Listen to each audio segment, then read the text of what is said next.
Hello and welcome to Back to the Book. It's time to relax and enjoy some of the finest literature ever written in English.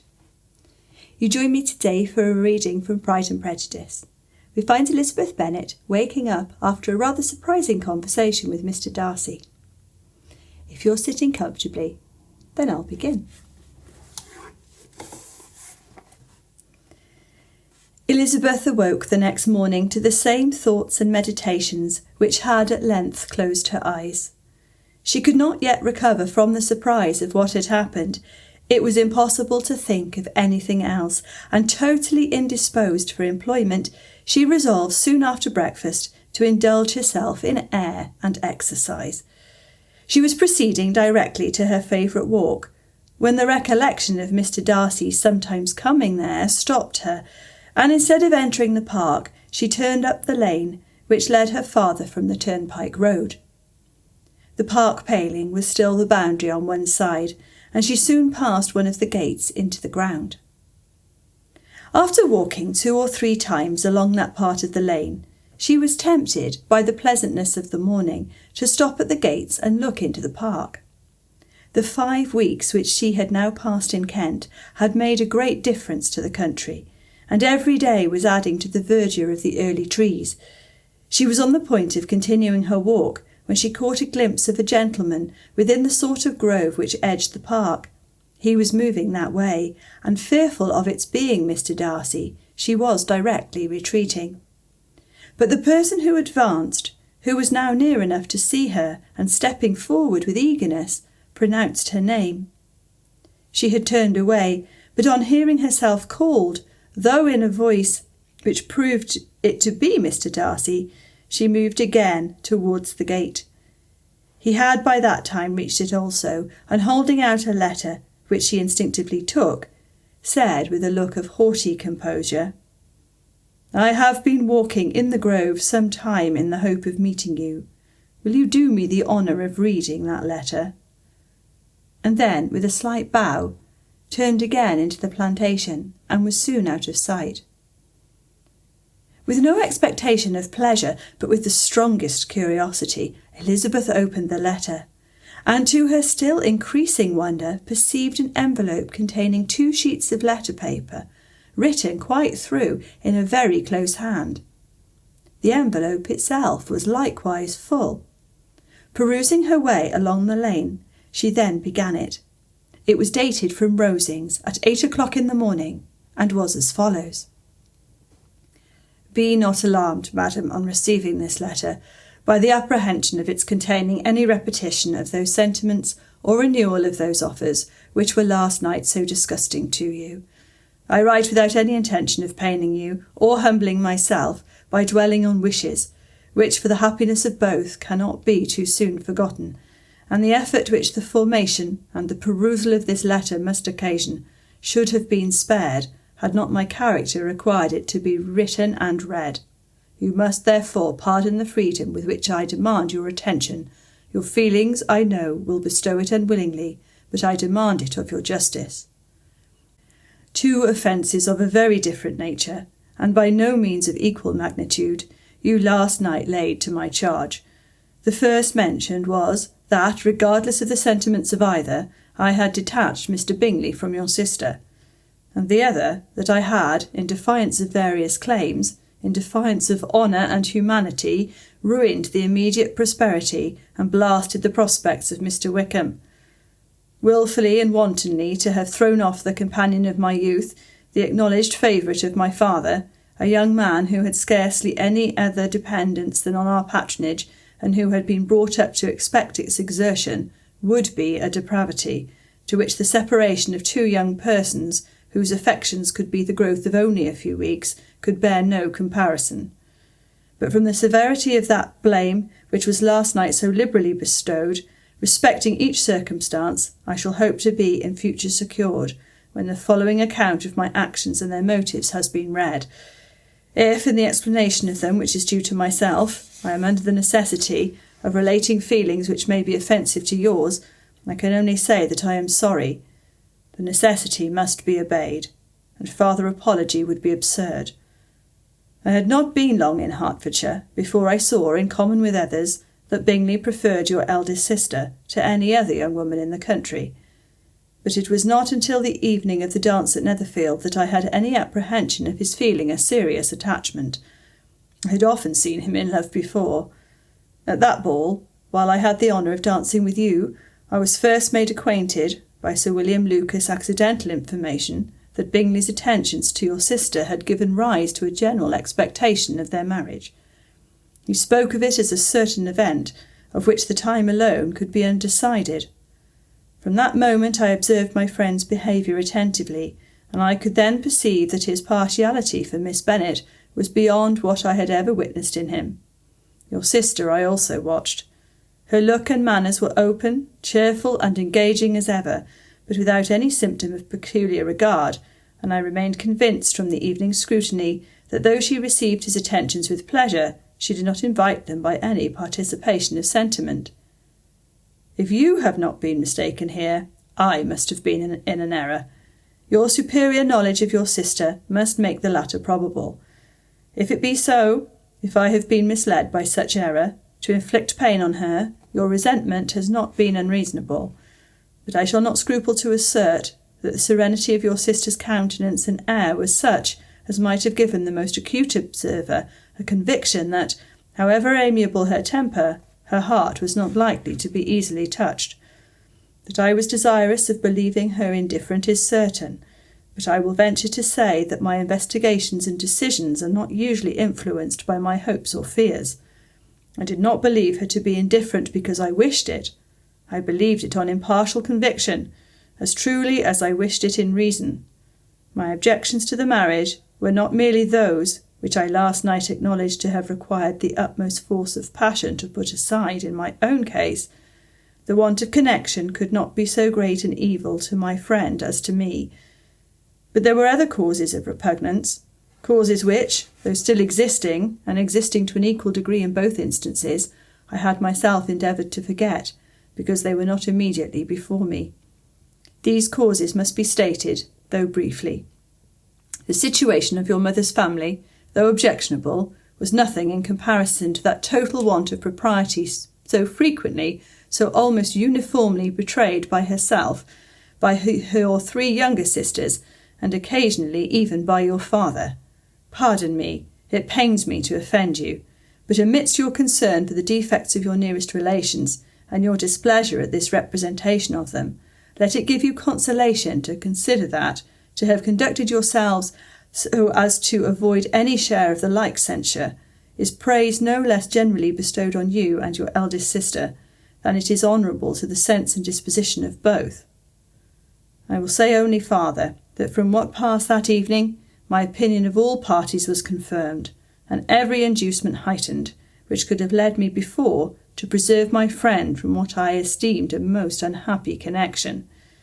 He left Netherfield for London on the day following, as you, I am certain, remember, with the design of soon returning.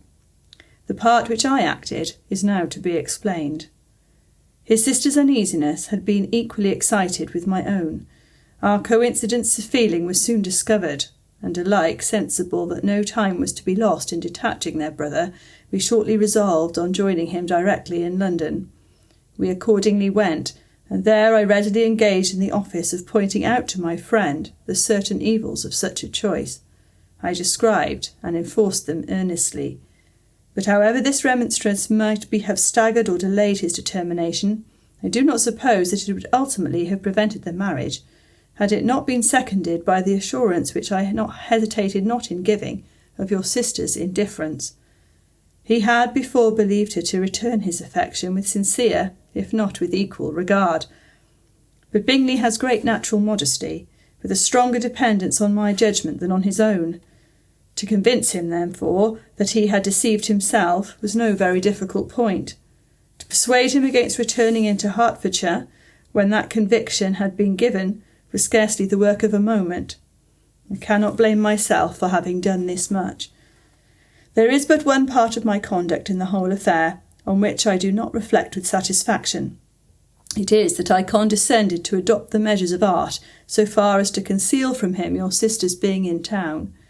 I knew it myself, as it was known to Miss Bingley, but her brother is even yet ignorant of it, That they might have met without ill consequence is perhaps probable, but his regard did not appear to me enough extinguished for him to see her without some danger.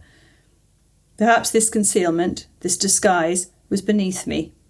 It is done, however, and it was done for the best. On this subject I have nothing more to say, no other apology to offer. If I have wounded your sister's feelings, it was unknowingly done, and though the motives which governed me may to you very naturally appear insufficient, I have not yet learnt to condemn them. With respect to that other, more weighty accusation of having injured Mr Wickham, I can only refute it by laying before you the whole of his connection with my family. Of what he has particularly accused me, I am ignorant, but of the truth of what I shall relate, I can summon more than one witness of undoubted veracity. Mr Wickham is the son of a very respectable man, who had for many years the management of all the Pemberley estates, and whose good conduct in the discharge of his trust naturally inclined my father to be of service to him. And on George Wickham, who was his godson, his kindness was therefore liberally bestowed. My father supported him at school, and afterwards at Cambridge, most important assistance, as his own father, always poor from the extravagance of his wife, would have been unable to give him a gentleman's education. My father was not only fond of this young man's society, whose manners were always engaging, he had also the highest opinion of him, and hoping the church would be his profession, intended to provide for him in it. As for myself, it is many, many years since I first began to think of him in a very different manner. The vicious propensities, the want of principle which he was careful to guard from the knowledge of his best friend, could not escape the observation of a young man of nearly the same age with himself, and who had opportunities of seeing him in unguarded moments, which Mr Darcy could not have. Here again I shall give you pain. To what degree you only can tell. But whatever may be the sentiments which Mr Wickham has created, a suspicion of their nature shall not prevent me from unfolding his real character. It adds even another motive. My excellent father died about 5 years ago, and his attachment to Mr Wickham was to the last so steady that in his will he particularly recommended it to me to promote his advancement in the best manner that his profession might allow, and if he took orders, desired that a valuable family living might be his as soon as it became vacant. There was also a legacy of £1,000. His own father did not long survive mine, and within half a year from these events, Mr Wickham wrote to inform me that, having finally resolved against taking orders, he hoped I should not think it unreasonable for him to expect some more immediate pecuniary advantage in lieu of the preferment, by which he could not be benefited. He had some intention, he added, of studying the law, and I must be aware that the interest of £1,000 would be a very insufficient support therein. I rather wished than believed him to be sincere, but at any rate was perfectly ready to accede to his proposal. I knew that Mr Wickham ought not to be a clergyman. The business was therefore soon settled.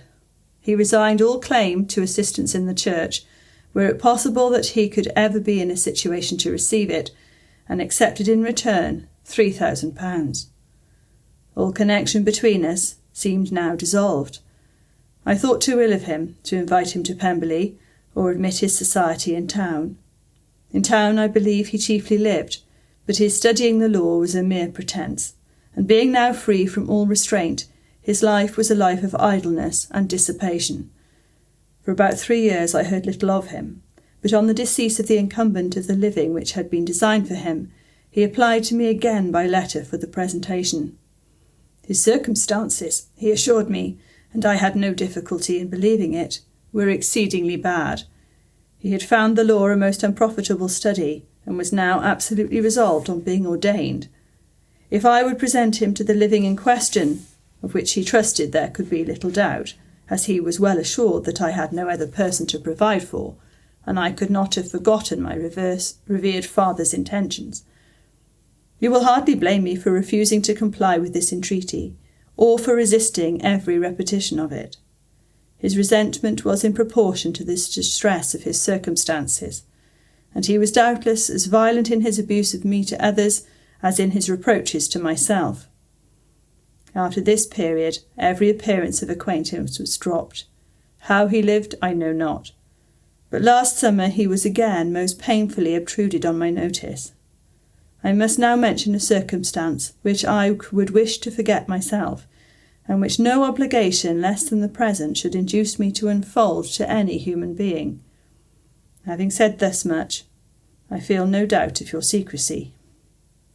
My sister, who is more than 10 years my junior, was left to the guardianship of my mother's nephew, Colonel Fitzwilliam, and myself.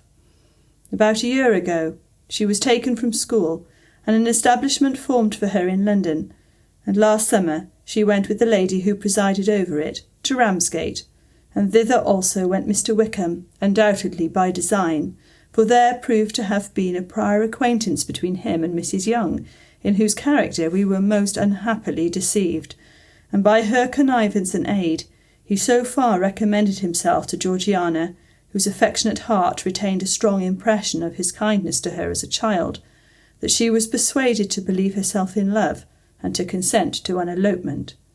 She was then but 15, which must be her excuse, and after stating her imprudence, I am happy to add that I owed the knowledge of it to herself. I joined them unexpectedly a day or two before the intended elopement, and then Georgiana, unable to support the idea of grieving and offending a brother whom she almost looked up to as a father, acknowledged the whole to me. You may imagine what I felt and how I acted. Regard for my sister's credit and feelings prevented any public exposure, but I wrote to Mr Wickham, who left the place immediately, and Mrs Young was of course removed from her charge. Mr Wickham's chief objective was unquestionably my sister's fortune, which is £30,000, but I cannot help supposing that the hope of revenging himself on me was a strong inducement. His revenge would have been complete indeed. This, madam, is a faithful narrative of every event in which we have been concerned together, and if you do not absolutely reject it as false, you will, I hope, acquit me henceforth of cruelty towards Mr Wickham. I know not in what manner, under what form of falsehood he has imposed on you, but his success is not perhaps to be wondered at, ignorant as you previously were of everything concerning either. Detection could not be in your power, and suspicion certainly not in your inclination. You may possibly wonder why all this was not told you last night, but I was not then master enough of myself to know what could or ought to be revealed. For the truth of everything here related, I can appeal more particularly to the testimony of Colonel Fitzwilliam, who from our near relationship and constant intimacy, and still more as one of the executors of my father's will, has been unavoidably acquainted with every particular of these transactions. If your abhorrence of me should make my assertions valueless, you cannot be prevented by the same cause from confiding in my cousin, and that there may be the possibility of consulting him, I shall endeavour to find some opportunity of putting this letter in your hands in the course of the morning. I will only add, God bless you. Fitzwilliam Darcy.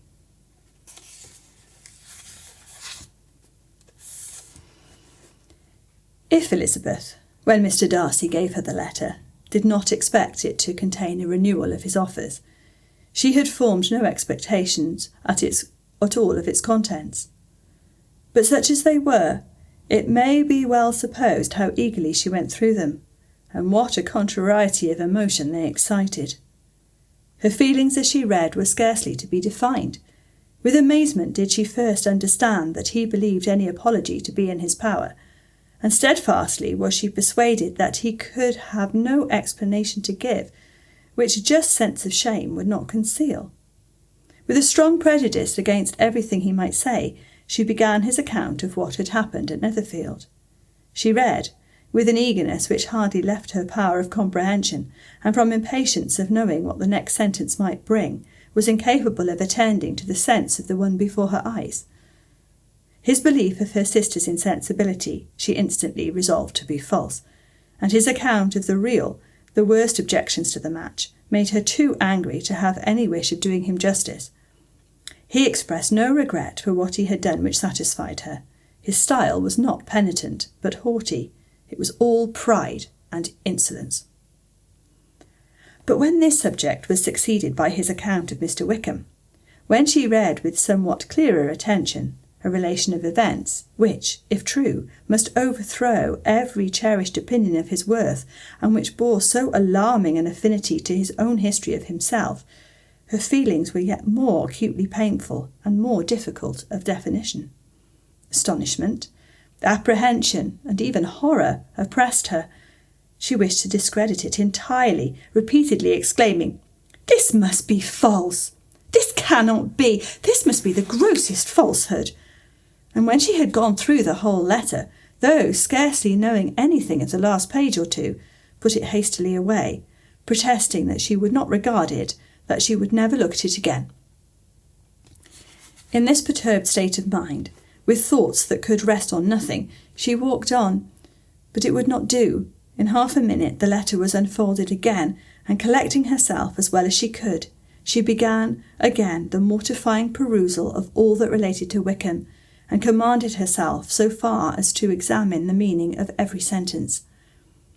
The account of his connection with the Pemberley family was exactly what he had related himself, and the kindness of the late Mr Darcy, though she had not before known its extent, agreed equally well with his own words. So far each recital confirmed the other, but when she came to the will, the difference was great. What Wickham had said of the living was fresh in her memory, and as she recalled his very words, it was impossible not to feel that there was gross duplicity on one side or the other, and for a few moments she flattered herself that her wishes did not err. But when she read and reread with the closest attention the particulars immediately following of Wickham's resigning all pretensions to the living, of his receiving in lieu so considerable a sum as £3,000, again she was forced to hesitate. She put down the letter, weighed every circumstance with what she meant to be impartiality, deliberated on the probability of each statement, but with little success. On both sides it was only assertion. Again she read on. But every line proved more clearly that the affair, which she had believed it impossible that any contrivance could so represent as to render Mr Darcy's conduct in it less than infamous, was capable of a turn which must make him entirely blameless throughout the whole.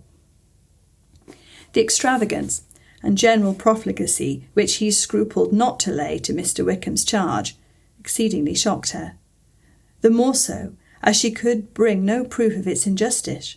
She had never heard of him before his entrance into the militia, in which she had engaged at the persuasion of the young man, who, on meeting him accidentally in town, had there renewed a slight acquaintance.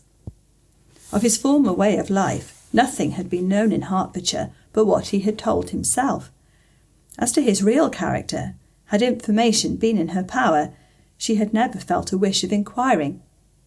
His countenance, voice, and manner had established him at once in the possession of every virtue. She tried to recollect some instance of goodness, some distinguishing trait of integrity or benevolence that might rescue him from the attacks of Mr Darcy, or at least, by the predominance of virtue, atone for those casual errors under which she would endeavour to class what Mr Darcy had described as the idleness and vice of many years' continuance. But no such recollection befriended her.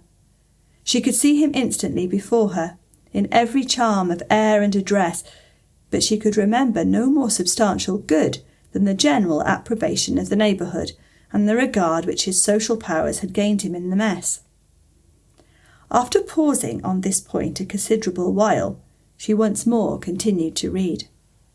But alas, the story which followed of his designs on Miss Darcy received some confirmation from what had passed between Colonel Fitzwilliam and herself only the morning before, and at last she was referred for the truth of every particular to Colonel Fitzwilliam himself, from whom she had previously received the information of his near concern in all his cousin's affairs, and whose character she had no reason to question. At one time she had almost resolved on applying to him, but the idea was checked by the awkwardness of the application, and at length wholly banished by the conviction that Mr Darcy would never have hazarded such a proposal if he had not been well assured of his cousin's corroboration. She perfectly remembered everything that had passed in conversation between Wickham and herself in their first evening at Mr Phillip's. Many of his expressions were still fresh in her memory. She was now struck with the impropriety of such communications to a stranger, and wondered it had escaped her before. She saw the indelicacy of putting himself forward as he had done, and the inconsistency of his professions with his conduct. She remembered that he had boasted of having no fear of seeing Mr Darcy, that Mr Darcy might leave the country, but that he should stand his ground. Yet he had avoided the Netherfield ball the very next week. She remembered also that till the Netherfield family had quitted the country, he had told his story to no one but herself, but that after their removal it had been everywhere discussed. That he had then no reserves, no scruples in sinking Mr Darcy's character, though he had assured her that respect for the father would always prevent his exposing the son. How differently did everything now appear in which he was concerned! His attentions to Miss King were now the consequence of views solely and hatefully mercenary, and the mediocrity of her fortune proved no longer the moderation of his wishes, but his eagerness to grasp at anything. His behaviour to herself could now have had no tolerable motive. He had either been deceived with regard to her fortune, or had been gratifying his vanity by encouraging the preference which she believed she had most incautiously shown. Every lingering struggle in his favour grew fainter and fainter, and in further justification of Mr Darcy she could not but allow that Mr Bingley, when questioned by Jane, had long ago asserted his blamelessness in the affair. That proud and repulsive as his manners were, she had never, in the whole course of their acquaintance, an acquaintance which had latterly brought them much together, and given her a sort of intimacy with his ways, seen anything that betrayed him to be unprincipled or unjust, anything that spoke him of irreligious or immoral habits, that among his own connections he was esteemed and valued, that even Wickham had allowed him merit as a brother, and that she had often heard him speak so affectionately of his sister as to prove him capable of some amiable feeling. That had his actions been what Wickham represented them, so gross a violation of everything right could hardly have been concealed from the world, and that friendship between a person capable of it and such an amiable man as Mr Bingley was incomprehensible.